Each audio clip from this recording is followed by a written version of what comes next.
So we have students who have joined, and we have all our respected guests and faculty members who have joined. We will start the session now without any further delay. I hope everybody is not facing any problem joining. So hello and good afternoon, everyone. My name is Shuchi Bharti, and I heartily welcome you all to the inaugural event of the short-term course on Gender Studies, jointly organized by Department of Political Science and Internal Quality Assurance Cell of Mata Sundari College, University of Delhi, in collaboration with Forum for Democracy. We are honored to have with us here today respected Principal Ma'am, Mata Sundari College, Professor Harpreet Kaur, the patron of this course on Gender Studies. We are also pleased to welcome respected ACP Garima Tiwari Ma'am, our chief guest for the event, and all our esteemed guests, organizing committee members of Mata Sundari College, Dr. Lokesh Kumar Gupta, IQAC coordinator, Ms. Neetu Sharma, and Dr. Moitri Day, course coordinators, and other faculties and dear student participants. We all have gathered here together to make a mark and reiterate the importance of gender in academic discourse and in our lives. The effort is to bring forth the nuanced understanding of gender to our students. What gender means to us, why it is imperative to have a training in gender studies, and what this commitment to gender entails. We are thankful to all the people who have joined hands to make such learning exercise possible, which is an indicator of your continuing commitment to the cause of gender justice. We must always measure our success as proponents of gender justice, not just in whether needs are met, but also whether in meeting those needs, we have also empowered our stakeholders and work to ensure commitment towards equality of all gender. This course has been planned towards one such goal, towards making our young generation aware about nuances of gender studies that offers an important entry point to us to drive this goal forward towards equality and justice. This course has been, with this message, I would say that I applaud everyone who stands together today and has a role in making this event possible. I wish all the participating students the very best and hope they achieve the desired goals expected from this course and they become more informed and justice-seeking individuals in their lives. For any help, we are here. And as a course director, I ensure everyone wholesome knowledge sharing experience. In case of any issue, we as a team are here to assist you in every way. And now I would invite my colleague, Ms. Anjali Chahal, who's also the convener of this course, to carry forth this inaugural event. Thank you everyone from my side. So over to you, Anjali. Thank you so much, Dr. Shuchi ma'am. A very warm afternoon to everyone. Respected Professor Harpreet Kaur, patron of this program and principal of Mata Sundari College for Women, University of Delhi. Madam ACP Dr. Garima Tiwari, who is ACP Crime Against Women Cell and Northwest District, a chief guest for today's evening. Mata Sundari College administration and faculties, dear participating students and alumni, my name is Anjali Chahal and I welcome you all to this 30-hour certificate course on gender studies, which kickstarts from today, which is 1st of November 2020. This holistically designed course for the undergraduate students encompasses an interdisciplinary framework which would enable the learners to seek answers to critical questions pertaining to gender and its associated fraternities. This certificate course on gender studies is being conducted by Forum for Democracy in collaboration with Department of Political Science and Internal Quality Assurance Cell, Mata Sundari College, Delhi University. Forum for for-profit and independent non-governmental trust that constantly yearns to uphold the cause of gender justice. We have been committed to disseminating knowledge and information in the area of gender studies to the youth of the country through our flagship community programs as well as academic endeavors with students at multiple levels. This course shall be conducted through online mode, and it has been designed keeping in mind multiple aspects of comparative study, new perspectives, scholarly engagements, strategic evaluation methods, assessment techniques, and case study methods, among many other innovative approaches. FFT will ensure readiness, promptness, proactive approach, adequate and timely guidance to each participant. We thank Professor Harpreet Kaur Madam and ACP Dr. Garima Tiwari Ma'am for the kind presence on this occasion. And though you both are two of the most reputed personalities in your respective fields, still I would like to take this opportunity to introduce you to our participants. It is only due to immense support and unflinching grit of Professor Dr. Harpreet Kaur Ma'am, who is principal of Mata Sundari College for Women, University of Delhi, to make education accessible for students. This program could see the light of the day because of you, ma'am. Madam Kaur has been a dedicated and committed academician for close to 3 decades. She has great interest in writing and has to her credit 27 books, 11 book chapters, 31 research papers in national and international journals. Madam has presented number of papers at national and international conferences, including the prestigious Stanford University, USA, Warsaw School of Economics, Poland, University of Ottawa, Canada, Capital School of Business and Management, UK, and World Punjabi Conference held at Brampton, Canada. Her contribution to research includes 2 innovation projects under the aegis of Delhi University and 1 major research project under the aegis of UGC. She has been expert speaker in many events organized from time to time. She was expert invited speaker at Embassy of India, Muscat, Oman, on Guru Nanak's model community at Kartarpur. Ma'am has also contributed articles pertaining to the Sikh history and ethos in many reputed journals and magazines. Kaur Ma'am was granted Siropa for academic research on Banda Singh Bahadur. She is associated with many literary bodies, including International Center for Sikh Studies, Bhai Veer Singh Sahitya Sadan, and is also General Secretary of Punjabi Sahitya Kala Sangam. We are very thankful to you, Madam, for this presence to this inaugural session. Now, I would like to introduce Dr. Garima Tiwari, ma'am, a chief guest today. She is an Assistant Commissioner of Police working with Northwest District Police. ACP Garima Tiwari, ma'am, has shown real grit and resilience and has been successfully handling multiple roles. From Northwest District, she was in charge of crime against women's cell Ashok Vihar and Rani Bagh. A doctor by training, ACP Tiwari qualified UPSC to join Delhi Police. Her strong dedication and belief in serving the public through civil and police service is absolutely inspiring for young and aspirational students present here. We cordially welcome you, ma'am. Now, thank you, ma'am. You're welcome. Now, on behalf of FFD, we would like to kindly request Professor Harpreet Kaur ma'am to say a few words of motivation to our students, faculties, and members of Forum for Democracy. Over to you, Principal ma'am. Good afternoon, everyone. Good afternoon. This is a short-term online certificate course on gender studies. This is a joint endeavor by the IQAC of and also the Political Science Department of Mata Sundari College. In this function, I really invite we have invited Dr. Garima Tiwari, and we are very, very thankful to her that she has taken out time and she has joined us, and she is going to present her ideas to us. And those ideas in practice, actually, that is what is required to the students. Ms. Anjali, Dr. Suchi, who are part of the Forum of Democracy, and they are actually doing quite a lot at the grassroots also, and attaching the students and also the youngsters, especially the youngsters, to women issues and other issues.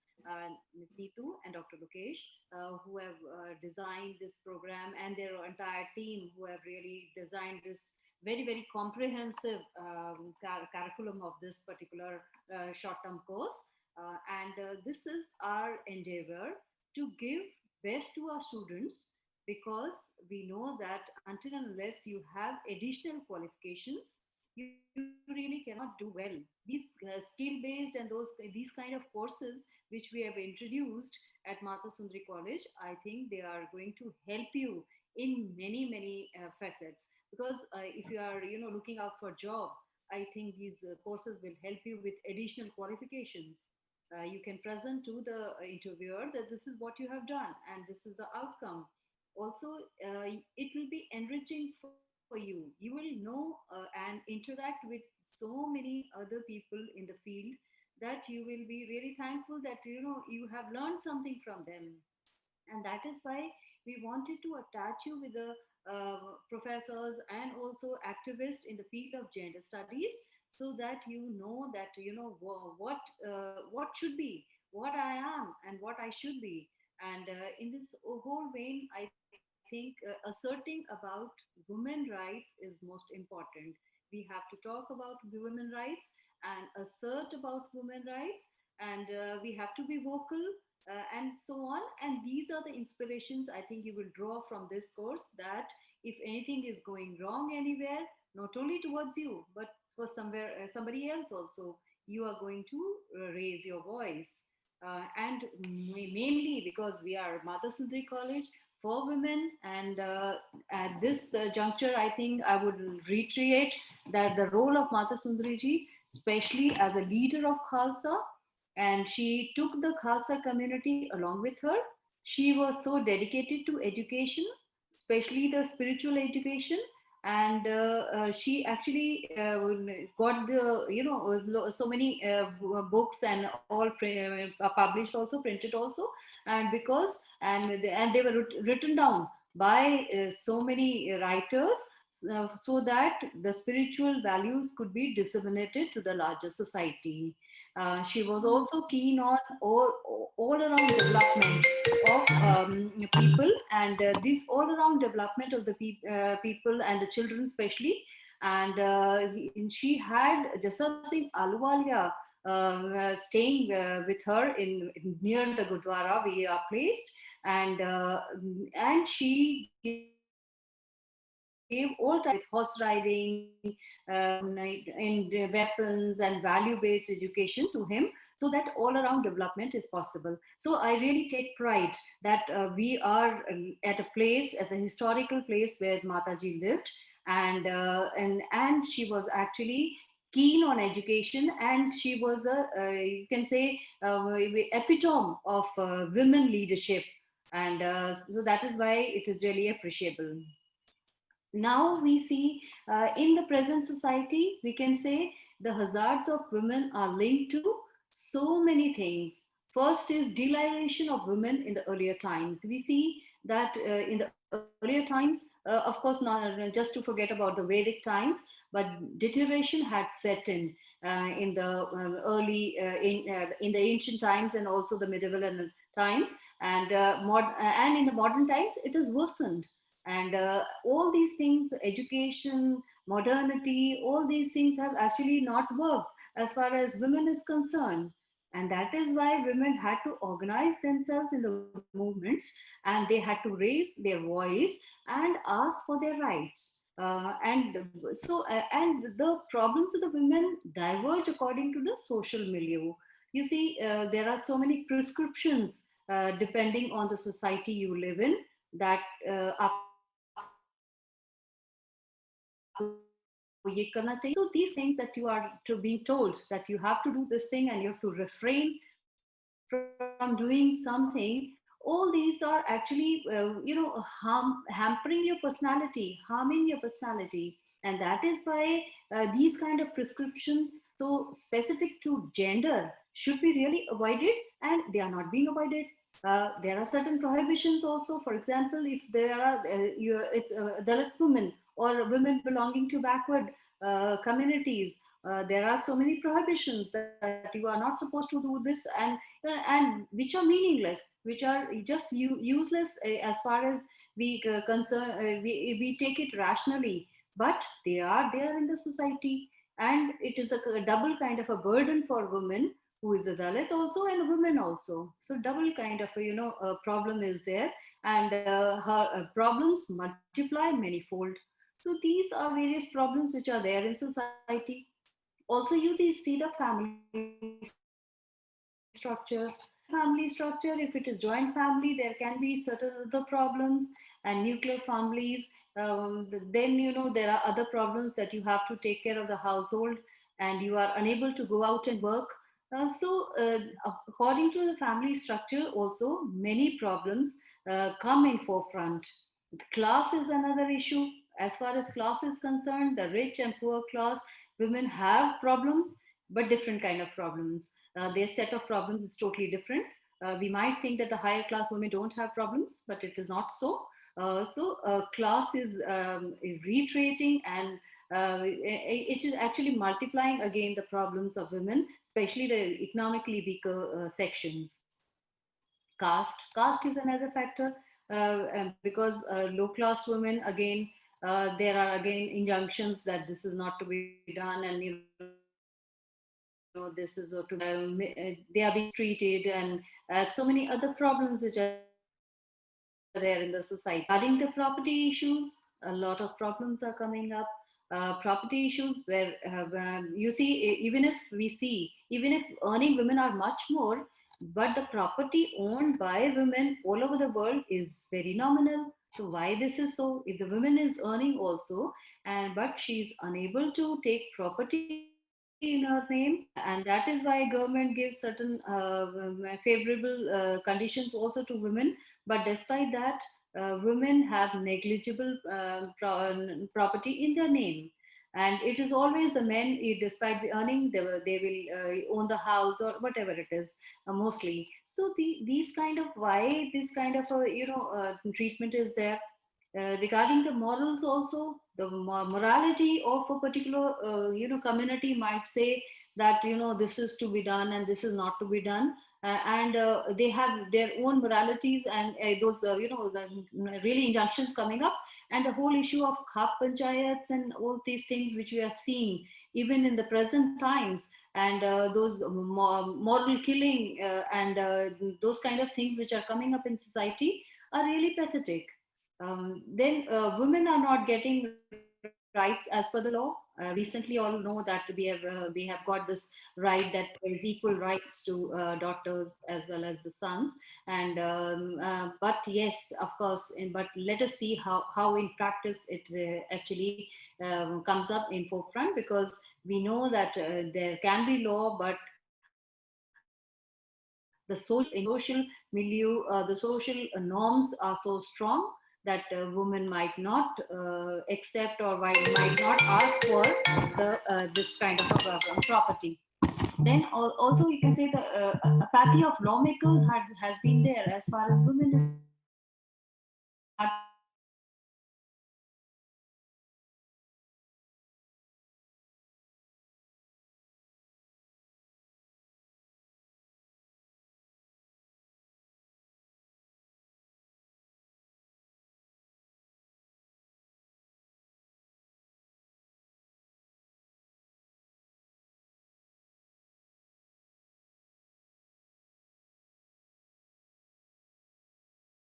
Regarding the independent decisions.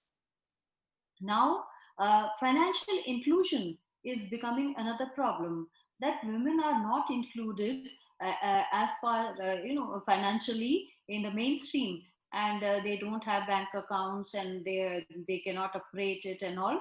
And government of India, for that matter, has taken many steps and many schemes which have come up, and even the self-help groups are helping in financial inclusion of the women. So inclusion is financial inclusions basically is coming up, but very very slowly, and it is actually required, because if you are financially independent, then a lot many problems can be solved. There are many instances in the grassroots, there have been examples that women have said that कि अगर हमारे पास bank account है और हम पैसा कमा रहे हैं, तो हमारी जो स्थिति है समाज में बेहतर हो रही है, और हमारे घर में भी हमारी जो है ज्यादा इज्जत है. So that kind of a thing in the rural areas is coming up, and that is why self-help groups are helping a lot, and giving loans also to the women, so that they can earn their livelihood, and they can have a better place in the firstly in the family, and then also in the society. Now, whole debate of human rights, women has to be taken from the human rights perspective, because it is not the matter of women rights. Basically, I think this whole debate centers around the human rights, because after all, women have to be given rights because they are human beings, and that is why you cannot segregate as such. Of course, there are certain typical problems of women which have to be segregated and which have to be asserted, but the whole debate is around the human rights perspective also. And I have seen very interesting topics as far as this short-term course for the students is concerned. For example, women in workforce diversity. Now, if we see in workforce diversity, women, even the big companies nowadays, they have a kind of a reservation, you can say, so, or a voluntary participation, that they want women. And it's easier for a woman, if you are professionally qualified, to get into these MNCs because of the policies. Because basically in workforce diversity, women are negligible that way. And even if they are there, it is very surprising to find that they are just on the lower level, and they do not reach on the top echelons of the hierarchy. So that is why, that is another issue, that even if women are there and they are just there in the common jobs and unable to take up the high positions, then that is again has to be taken into consideration, and we have to work for it. And also, sometimes community voices, for example, community voices have to be heard. Women have to come together as a community. And in this COVID times, I think we witnessed quite many interesting examples.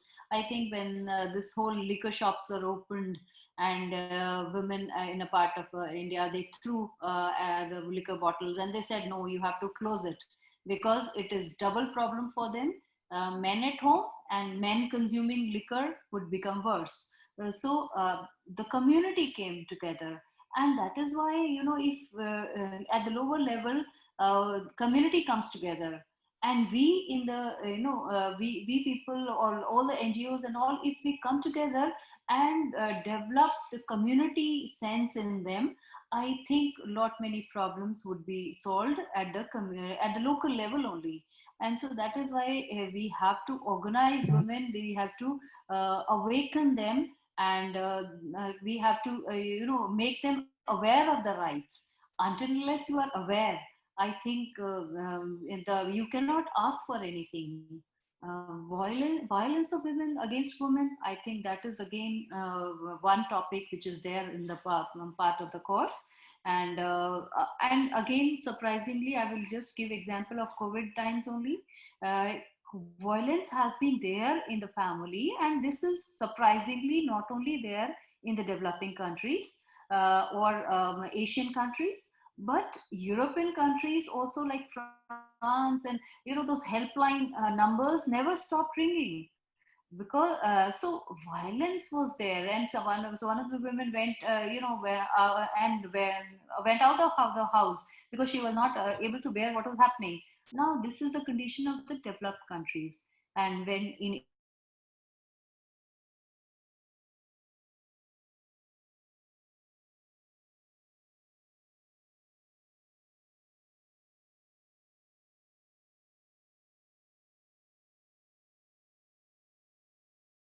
we have when China opened up after this virus part, there were advocates who were very busy because divorces and all those things were in forefront, and women wanted just freedom from their own family and this kind of atmosphere. So these kind of things which should be not be there, and violence which is there in Middle East countries and Asian countries, and so those things should be ignored, and they should not be there. And in this vein, I'm not actually, I watched this movie Thappad, I think, which is so beautifully made in the sense, because everything for her was very comfortable. She was enjoying her life and she was getting the best, but her dignity was hurt when a husband was so, thinking about the progress, his professional progress, that he forgot that wife's dignity is important. And that is what is required, that we have to change the mindset of the people. And this, I think, changing the mindset of the people is going to be really change the things.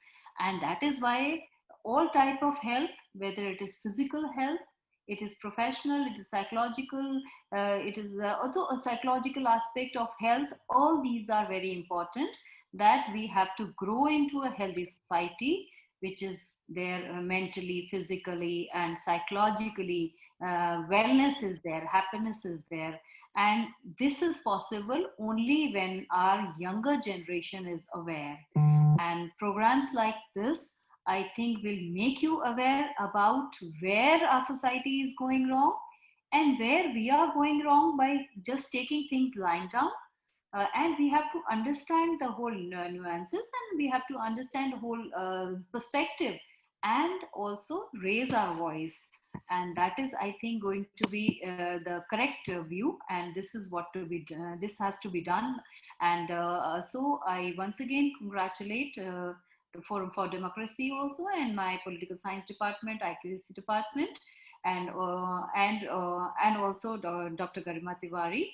I welcome her again, and wish all the best to the students who are really going to learn quite many things as far as the practice is concerned, because we read so much in theory, but until unless we relate it to praxis, I think it is incomplete. And we are going to give you a best, and you have to take the best out of it. So all the best to everyone. Thank you. Thank you, Principal Ma'am, for your words of encouragement and touching upon the relevant and very crucial aspects related to gender. It truly inspires us to do better and excel in life. Thank you so much, ma'am. Now, I would like to invite our chief guest, ACP Dr. Garima Tiwari, to share her knowledge and inspiring story with the participants, and we may formally open the forum to start the course on gender studies. Over to you, ma'am. Thank you so much. First of all, very good afternoon to everyone, and thanks for welcoming me to the forum.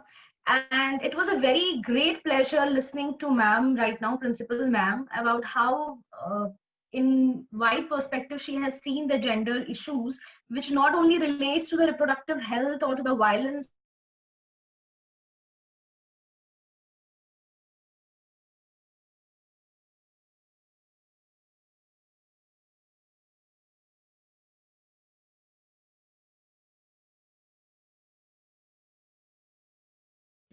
and what I'm looking at day-to-day basis while looking at the charge of crime against women.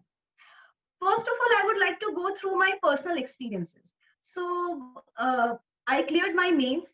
I was going to appear for my interview in 2018, and I had to go for a medical test, which is usually done for all the students. So while I was standing in the queue, I was told by some of my relatives telephonically, "Ki, do not fill the police forces. Just do one thing: go and pretend to be colorblind. Just say orange ka green, or just say that you cannot read 23 or whatever there is encoded in that." I asked why. They said, "Arey, this is not a good job for girls." I said, "What? Where do we define this good job for girls?" I'm like, what is this gender specific role or gender specific job criteria we have created for girls? Ki you become a doctor and you are a girl and it's fine. You become an engineer and you are a girl, it's fine. And in that too, if you go for mechanical engineering, they would say to you, mechanical engineering is not for girls. Better you opt for CS, better you opt for computers, better you opt for IT, but not for mechanical engineering. So what is this box that we have created where we try to put in certain jobs, that these jobs are only and only to be assigned to girls? Or if a girl is into these jobs, she'll be fit for marriage, she'll be fit for a family life. And if she is choosing something, if she's having her own creative choices out of this box, then we'll ask her that how will her married life will go, how will her family life will go. So this happened with me at that time, and I just smiled and I said okay, but I went through the test, and then I was eventually allocated police service and I came to Delhi police. So while I came to Delhi Police and I was doing my training in Police Academy, some of my inspectors who were there to help me with my course module, they started asking me, "Arey madam, aap police mein hai, so you will definitely be marrying some police person only from your batch or from another batch, but definitely going to be a police person." So I was surprised at this thought process, and I asked them, "Ki, Are, how do you like? Why do you put me in this criteria? Ki now I'm going to marry only a police person." Then they said, "Arey madam, police lady से कौन शादी करेगा? And आप लोग घर कैसे संभालोगे? So only a police person will be able to manage you." I said, "Manage me as in like how do you manage a girl? Or you do not have to manage a girl after marriage. It's going to be an equal contribution by the two partners." And they said, "Ki ma'am, you will understand it in future when you will get when you will try to settle down." I said, "Yeah, I'll settle down with a civilian person." And they said, "Ma'am, aisa nahi hota hai, nobody will marry a police lady officer, only a police person will be able to manage you." So this is something where I would like to stress upon ki our individual choices or our choices in our career also affect how people look at us as somebody who can fit into their family or not. So while this was going on, one of my friend got selected into Indian Forest Service, and he's posted in UP. So I was gradually seeking for some. My parents were looking for guys for marriage, and I came down to discussion with this friend of mine, and he said, "Ki yeah, I'm also looking for a girl, but I'll not marry a police person." I said, "Police person as in like why do you do not want to get a police lady officer as your wife?" And he said, "Ki Are, she will be dominating in nature." So see how these gender roles, specific our perspective towards these gender roles affect our choices in life. And this is the mindset, exactly what our ma'am was also saying, that the mindset in society influences our choices. So while the students here in the college are going to make choices in their career ahead of this course also, you will see many people interrupting you with their own perspective, with their own thought and their own created box कि लड़की ये कर सकती है, लड़की ये नहीं कर सकती है. A girl should be able to conform to the societal norms कि हाँ मुझे ये करना है, मुझे ये नहीं करना है. Another very important thing which I came or which I noticed recently is कि if a girl has joined in Air Force, so newspaper में it comes like कि this girl has joined Air Force, or she has become a pilot, or she has become something in military, she has attained like a post of captain or something. But if a girl becomes a doctor, it's a regular phenomenon. I'm like, doctor har saal 100 of the girls will become doctors, so it's acceptable. But a girl joining a military or a girl joining an air force becomes an exceptional thing which needs to be highlighted in the newspaper. But ऐसे तो हर साल at least उनके batch में 15 mail officers भी जाते होंगे air force में या मिलिट्री में, बट उनका नाम नहीं आता है कि okay, this so and so male officer has joined the military or the air force, because that's normal for them. But if a girl joins, that becomes something exceptional. So what I feel is that this exceptional criteria should be broken down. It should become normal in upcoming times. There should be all the roles open to girls, and none of the roles should be seen an exceptional thing done by any exceptional one person. So like being a doctor is seen normal, being an engineer is seen normal. Why not girls can choose uh, the jobs in other fields which are only considered to be male dominated, and which should not be considered to be something very exceptional doing कि अरे this girl has joined air force, this is something exceptional जो बाकी लड़कियां नहीं करती हैं. It should be something कि हाँ ठीक है, जैसे medical profession है वैसे ये profession.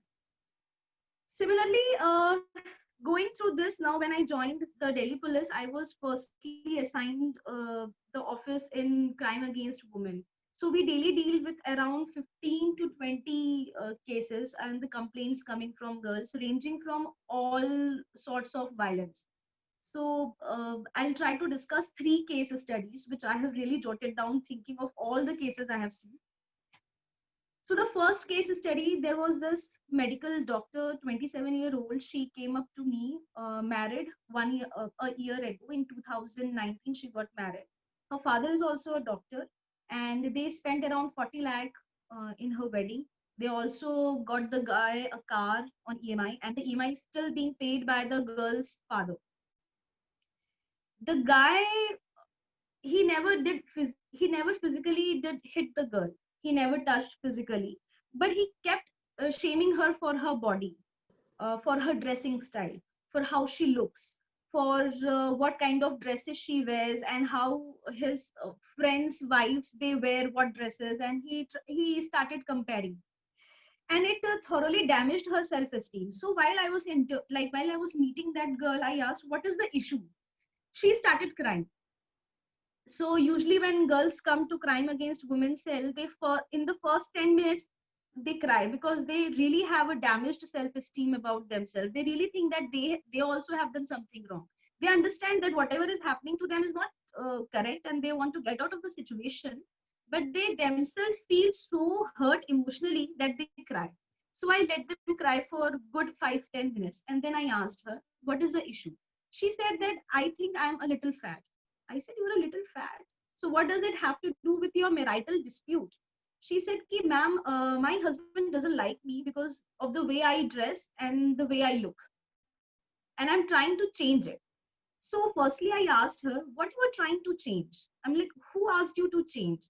And who is this guy to ask you to change? He should have thought it before marrying you, that how you are looking will be probably the way you will look for the rest 40 years of life, or 50, 60 years.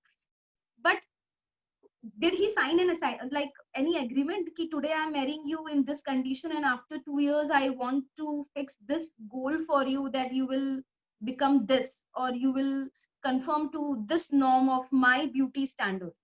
She said no. I said, "Then why do you think that you need to change and you are unable to change?" She said that, "Ma'am, I kept fasting for last 6 months to reduce my weight, but my weight is not reducing, and my husband keep on shaming me. He doesn't take me to parties. He doesn't recognizes me publicly, and he doesn't put my profile picture on Facebook with him." I said, "So it means that the problem is with the guy, not with you." Then I called up the guy, and he said, "Ki, ma'am, I give her so much of freedom." I said, "Freedom? Who are you to give freedom?" I'm like, "That is something very inherent of her. What freedom do you give?" He said, "I let her go to the conferences, medical conferences, which she was already supposed to go."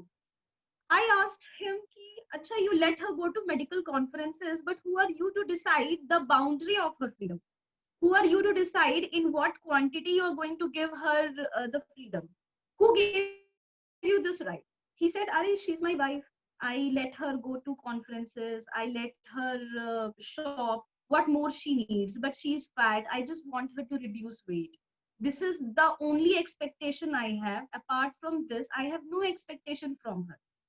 I said, "First of all, to your nodal master, how do you treat a professionally educated girl as your servant? Something she should conform to your will.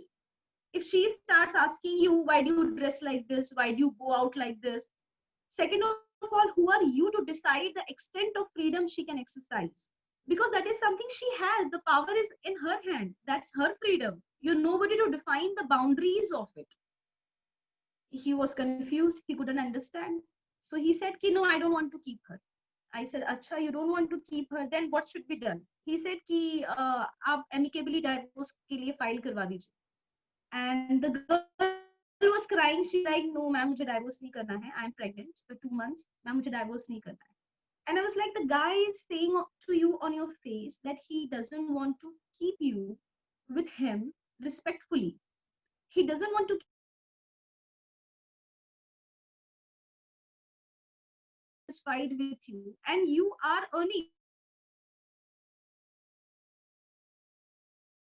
I want you all to think in depth that what is wrong in this entire situation. It is the damaged self-worth that that girl is having.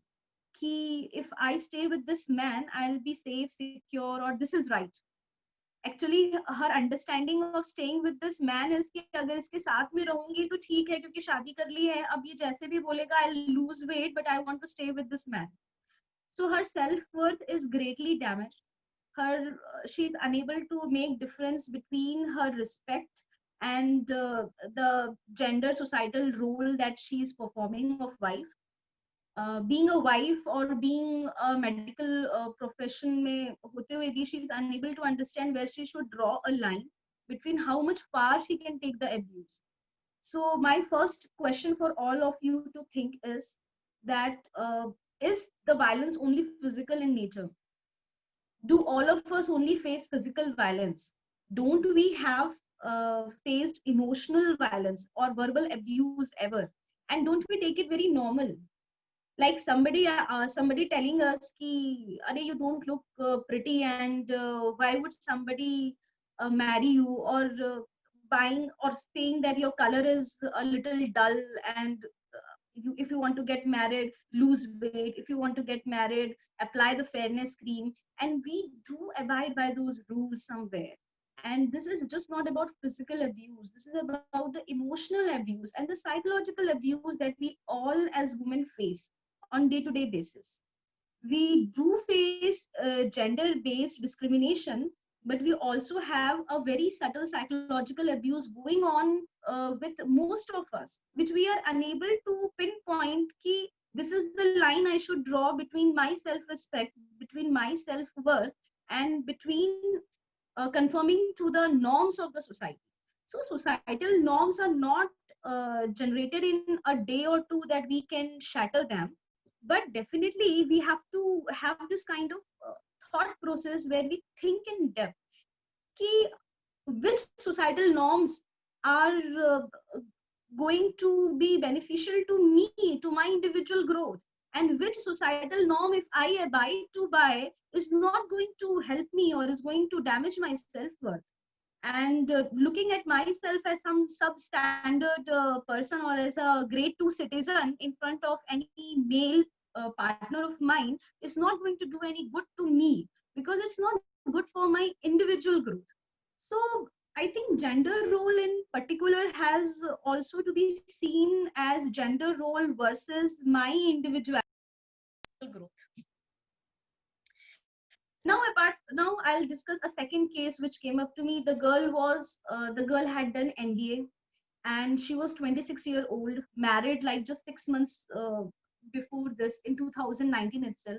She came up with a very unique problem to me. Ki, ma'am, whenever I have a fight with my husband over any small issue, domestic issue, he tends to put it up on WhatsApp status with very mean status, which is read by all of my relatives, my father, my mother, and everyone.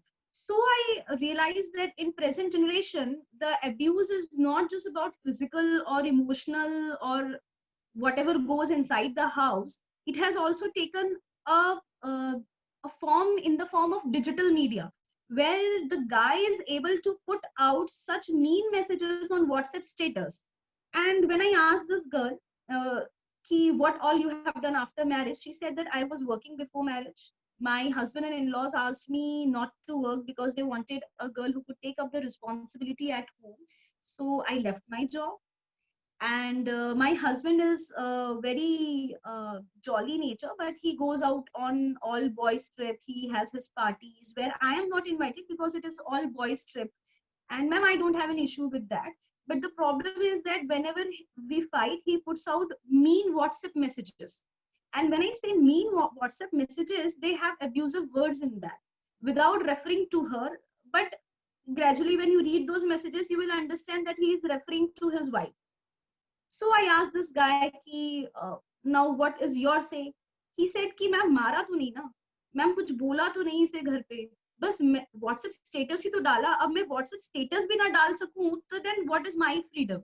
I said the question here is not what you can do, but it is like putting out your wife's thing and your ugly fight in the digital media to be read by all. And you are using such words which you should not be using, that everybody else should know about your wife. He was like, ma'am, WhatsApp status ही तो है, इसमें क्या है? ये तो मैं डाल सकता हूँ. मैं जिस दिन गुस्सा होता हूँ, मैं उस दिन ये भी डालता हूँ कि I am angry. I said, so this is the problem, that your emotions or the way you put out your anger towards your partner does not only come out physically, emotionally, verbally at home, but also on digital media. And the girl said that, ma'am, I cannot live with this man because he has abused me on WhatsApp. and my entire family, my relatives, everybody knows about it, and he's not even sorry about it. So, as ma'am also said earlier about the movie Thappad, Thappad only shows a, a very smaller part of the abuse which a woman goes, where she was able to enjoy on a daily basis. If you see her life for 365 days, maybe 360 days she was happy. But for the 5 or 6 days when there was dispute and she was abused, the only those 6 days were there where she felt like I'm being harassed. But that harassment had a deeper impact on her self-worth, on her self-respect.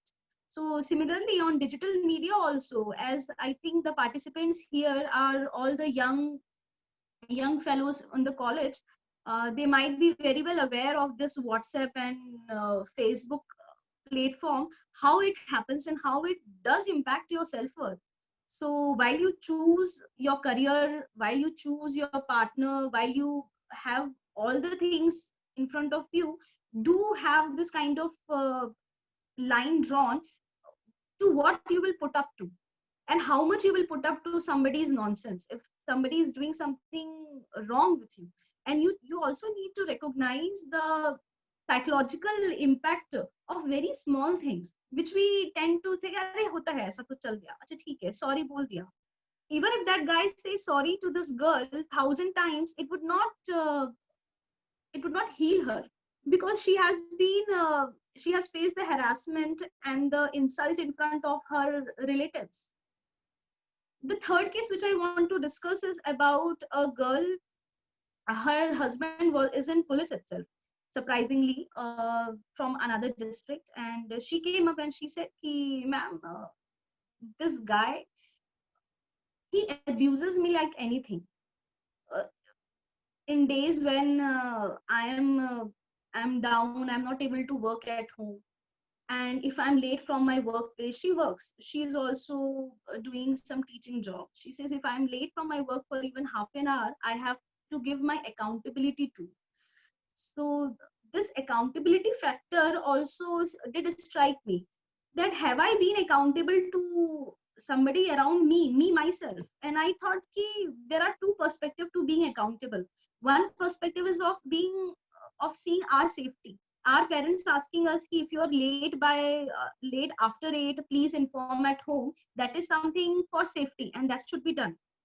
That should be, if you're going somewhere with some unknown people or some with strangers and your parents want to know your location just to make sure that doubly sure that you are safe, that's fine. But if somebody is trying to control you or dominate you or know every second of what you are doing, it's not good enough. You are not supposed to be accountable to those things. There was this batchmate of mine. She was being asked such questions while she was young by her elder brother. Even if she was 10 minutes late from school, she was asked कि किसके साथ खड़ी थी, क्यों बात कर रही थी, कहाँ घूम रहे थे आप? And she felt really not very good about it, because she felt that her elder brother did not have faith over her. So there were trust issues. So accountability word also, जब कोई आपसे कहता है कि आप accountable रहो, तो उसमें भी एक जेंडर पर्सपेक्टिव आपको होना चाहिए कि accountability from the perspective of my safety and my concern is very different, and somebody trying to control me is very different. And from your college time also, you might be having friends, or you might have people around you who cannot disregard you. I'll give a very practical example. I think most of the participants are in college, they might be able to correlate to it. One of my colleague, she was engaged to a guy, though they broke up the engagement. And while talking, she told me one day that she couriered something, some sort of medicines for him out of concern. Ki tabiyat kharab hai, to let me courier it. Courier kar diya, and he said ki I don't want the courier, don't send. She said, "Acha theek hai, if you don't want, don't receive, or I'll try to stop the courier." The guy said, "Okay." But then he just wrote 2 lines. "You are a serious disappointment to me." And something like this of another line. And she cried. Okay. she's doing professionally very good. She is a brilliant, in academics she is brilliant, she is a very good athlete, everything. But somebody writing to you that you are a serious disappointment to me, nobody should be able to judge you or put you in a box कि you are a disappointment or not. हाँ, कोई अपना गुस्सा जाहिर कर सकता है कि ये चीज अच्छी नहीं लगी मुझे आपके बिहेवियर की, आपको ऐसा नहीं करना चाहिए, बट कोई आपको इन शब्दों से इस तरीके से नहीं बोल सकता है जो आपके सेल्फ वर्थ को, सेल्फ रिस्पेक्ट को हर्ट कर जाए. So while I'm trying to put so many things in front of you in just short span of 20-30 minutes, what I really want to emphasize here is how you should be able to distinguish the gender-based violence, which is not just physical but emotional and psychological. And with its changing trend where digital platform is also being used, and sometimes you do not even know that you are getting harassment from somebody in a very subtle way that damages your self-respect or self-worth.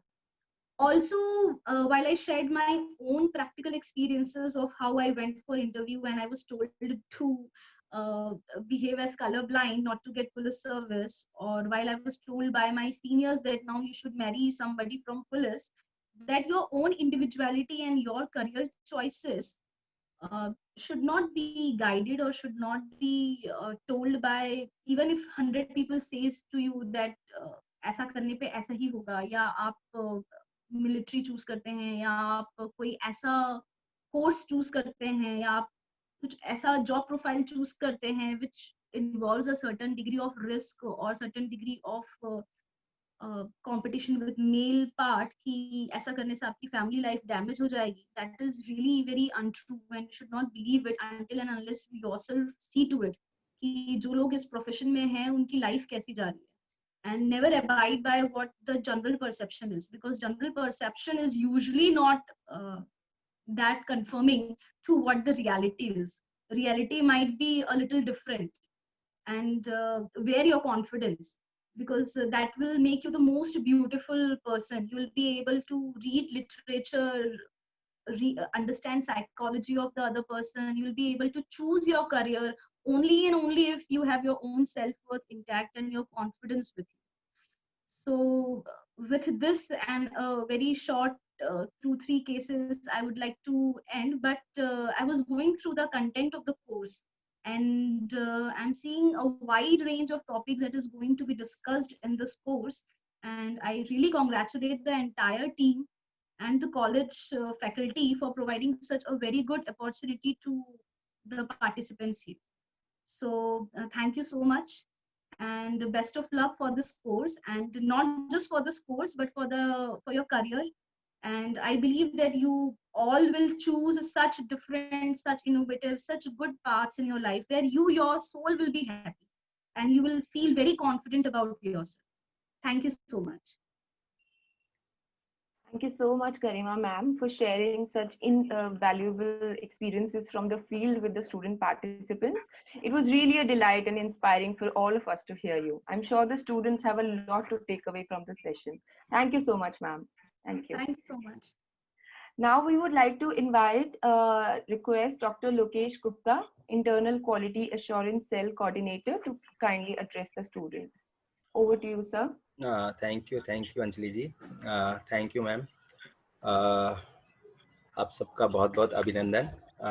Madam Garima का, chief guest of the day, madam principal Anjali ji, Suchi ji, doctor Neetu Sharma, doctor Mohitri और entire political science department, आप सबका बहुत स्वागत. और ये बच्चों का बहुत स्वागत जिन्होंने कार्यक्रम ज्वाइन किया और हमारे थोड़े से दिनों के प्रयास, मतलब है तो बहुत ज़्यादा प्रयास, लेकिन थोड़े से दिनों में हमने ये कार्यक्रम तैयार किया है, लगभग 15 दिन, पिछले 10-12-15 दिन के अंदर. और नीतू की टीम को बहुत बधाई कि इन्होंने बहुत जल्दी क्विकली रेस्पॉन्स देकर इस कार्यक्रम को, हमारे प्रयासों को सराहा और हमारे प्रयासों को पूरा करने की कोशिश की. ये एक अंतहीन यात्रा है. ये 30 डेज नहीं है, 30 आवर्स नहीं है, ये 30 आवर्स की एक यात्रा है. और मैं बच्चों से सिर्फ ये कहूँगा कि इसमें बहुत सारे स्टेशंस आएंगे. और आपको उन हर एक स्टेशन पर रुकना है, हर एक स्टेशन पर संजीदगी के साथ सोचना है, संजीदगी के साथ समझना है उन स्टेशन को, उन विचारों को, उन बातों को, उन वार्ताओं को, उन भावों को, उन इमोशंस को। मैं कुछ शब्द सिर्फ रखूंगा आप लोगों के सामने, सिर्फ शब्द रखूंगा, उनकी कोई इंटरप्रिटेशन कुछ नहीं करूंगा।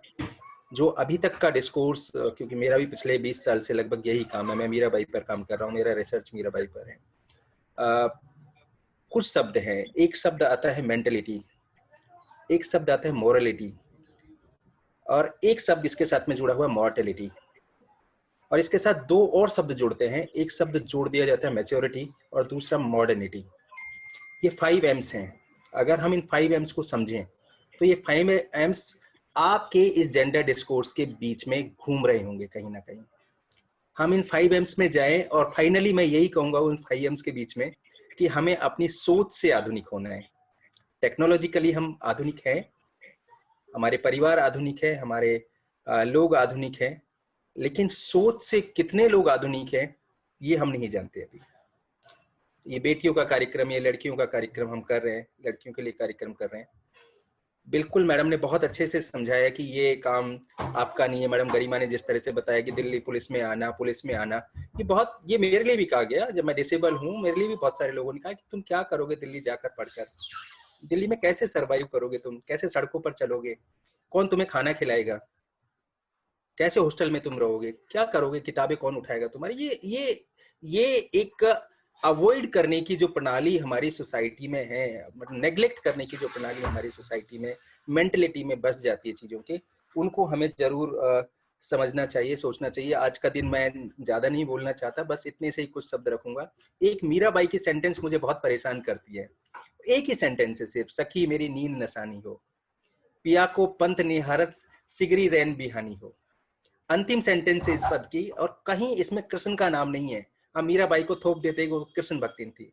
सखी मेरी नींद नसानी हो, पिया को पंथ निहारत सिगरी रैन बिहानी हो, सब सखियन मिल सीख दई मन एक न मानी हो। इस पूरे पैराग्राफ को जब हम पढ़ें तो कहीं कृष्ण का नाम नहीं है। ये टोटली एक पुरुष प्रधान समाज में एक स्त्री के द्वारा लिखी हुई कविता है, जो पुरुष के लिए लिखी हुई कविता है, और कैसे वो अपनी नींदें खराब कर रही है उनके लिए। वो एक थॉट, जब मैंने मीरा पर काम करना शुरू किया, 5th क्लास में एक कविता पढ़ी थी, 5th क्लास से लेकर आज तक इस कविता को कंटिन्यू पढ़ रहा हूँ और इस पर रिसर्च भी कर रहा हूँ कि इसमें क्या क्या हुआ होगा, क्या प्रोसेस रहा होगा। तो ये कुछ वर्ड्स मेरी ओर से इस जेंडर डिस्कोर्स में मैं यहाँ पर रख रहा हूँ, और आप सबका स्वागत और कोई धन्यवाद नहीं है, सिर्फ अभिनंदन है आप सबका। और हम यही चाहेंगे कि हम लगातार अभिनंदन करते रहें, और ये कार्यक्रम सिर्फ एक ना हो, ये कार्यक्रम FFD के द्वारा, फोरम फॉर डेमोक्रेसी के द्वारा, और ये लगातार प्रतिवर्ष ऐसे कार्यक्रम हमारे बच्चों के लिए, हमारे लिए, हमारी फैकल्टी के लिए, या और जो इस देश की यूनिवर्सिटीज हैं, विश्वविद्यालय, विद्यालय, महाविद्यालय हैं, उनके छात्र छात्राओं के लिए ऑर्गेनाइज किए जाए, ताकि बच्चों में इस इशू के प्रति सेंसिटाइज हो, बच्चे सेंसिटाइज हो, समझे। समझ नहीं है अभी, सबसे बड़ी चीज यही है। गौरी शंकर में गौरी प्रथम आता है, राधा कृष्ण में राधा प्रथम आता है, लेकिन किताब लिखने में सेकंड सेक्स। आप जरा समझना, मेल फर्स्ट, फीमेल सेकंड। पौराणिक कथाओं में स्त्री पहले है, लेकिन लोक समाज में स्त्री बाद में है। हमें उन दोनों तीनों चीजों के डिफरेंसेस को, ये बहुत पुरानी बातें हैं लेकिन बहुत जरूरी बातें हैं। एक एग्जाम्पल ललित कश्मीर की है। ललित को हम सबको पढ़ना चाहिए, ललित को समझना चाहिए, तो हमें कहीं डिस्कोर्स समझ में आएगा। 15th सेंचुरी की, 14th सेंचुरी की, 13th सेंचुरी की एक भक्त कवित्री, जो अपने एरा में कुछ जेंडर डिस्कोर्स की बात कर रही थी, कुछ डिस्कोर्स की बात कर रही थी। ज्ञान देवी, ललित, अक्क महादेवी, इनको हमें समझने की कोशिश करनी चाहिए। बहुत बहुत स्वागत मैडम प्रिंसिपल को, बहुत बहुत आभार और बधाई कि एक कार्यक्रम इनके नेतृत्व में, और डॉक्टर नीतू शर्मा के नेतृत्व में, और सुचि जी और अंजलि जी के नेतृत्व में, और मैडम गरिमा जी की बहुत ही प्रभावी और गरिमामयी उपस्थिति में कार्यक्रम शुरू हो रहा है। आप सबका बहुत बहुत अभिनंदन, बहुत बहुत आभार, धन्यवाद। Thank you so much, sir, for your words of motivation. Now we would like to request Dr. Neetu Sharma to say a few words to the students. Neetu, ma'am. Thank you, Anjali. Yeah, thank you, Anjali. Very good afternoon to everyone. I warmly welcome our chief guest for the day, Dr. Garima Tiwari, ACP Ashok Vihar, Madam Principal, Professor Harpreet Kaur, IQAC Coordinator, Dr. Lokesh Kumar Gupta, our team from FFT, Dr. Shuchi, Anjali, and the technical team. From my department, the teacher in charge, Rosalind Sekho, my co-coordinator for the course, Dr. Moitri, and the entire faculty of the department, and my dear students. The Department of Political Science has been making constant endeavors to bring for our students knowledge platforms that can enrich them holistically. Faculty has been trying to hone their aptitude and their capabilities by doing multiple FDPs, workshops, webinars. So Principal Ma'am ने suggest किया कि ये right time है to provide academic exposure to our students also and meaningfully engage them. With this thought, we contemplated a course on gender studies. And Dr. Moitri Day really helped me to bring in Forum for Democracy, who not only planned and designed it, but also brought a wonderful bouquet of resource persons at our avail, right at our home. This is something we could have not expected in ordinary times, but the times of COVID have really motivated us to academically somehow enrich ourselves more. And I look forward to the next 30 hours would be a very meaningful and purposeful engagement for all of us. Gender equality is not the work of any single person. It's everyone's responsibility. All of us have to work and strive for it. And I always tell my students that महिला कोई शक्ति नहीं, कोई भक्ति नहीं, वो केवल एक व्यक्ति है. तो उसको उसी तरीके से आप अपने आप को पहले एक व्यक्ति समझे. You are not a multitasking Devi with 7-8 hands who can do everything. You're just a normal human being. So understands your limitations and understands your potentials as a person, as an individual first, before thinking that you can do 10 odd things in a minute. And don't expect that from your mother, don't expect that from women around you. And don't try to deliver that also. So I really hope that these debates, these discussions, these talks which will happen over the next few days will help our students to understand, to address, and perhaps look for possible solutions at the end of it to achieve a gender equal and a gender neutral society. So with these words, I really like to welcome and thank Madam Principal and Lokesh ji for their promptness. Whatever we WhatsApped them, mailed them, immediate and prompt response used to come. Moitri and me are really thankful for them. The Department of Political Science is really thankful to them. And Dr. Shuchi, Moitri has been troubling a lot throughout. We need this document, we need this revision, and she has been cooperating every day. And I look forward now that this course begins, and it's a very meaningful addition to our knowledge. Thank you.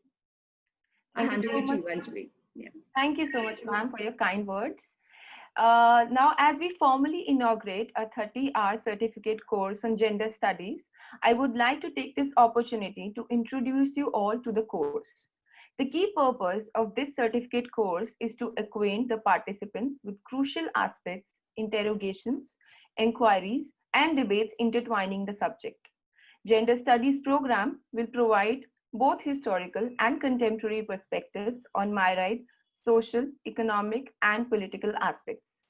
The course curriculum enunciates on a multi-layered and multidisciplinary framework encompassing disciplines of law, history, economics, psychology, sociology, philosophy, political science, and literature, among many others. The aim is to empower the learner with the ability to examine socio-economic, political, psychological, as well as the cultural conundrum about gender. This course applies a method of integrative learning, which would be facilitated through trainings and lectures imparted by academicians, practitioners, common voices, representatives of different sectors, as well as advanced level of student participation. The goal is to enhance awareness of current as well as lived experiences around gender and of the numerous intersectional attributes of gender with other social identities and political standpoints. I would encourage the students to be regular and attend each session because they have been carefully designed and implemented, keeping in mind your comfort in understanding and grasping in mind. In case of any clarification, please get in touch with us. The process of the course will be, you will be sent the Zoom link for the next day's program a day before, and you must log in well in time with the same email ID through which you have registered. So on that note, we formally begin our course, and the first session is today at 3 p.m. sharp. I request the student participants and faculty to join 10 minutes before at 2:50 p.m. You can rejoin using the same link. Our best wishes for fruitful and engaging upcoming sessions from today till 13th of November. Thank you so much, everyone.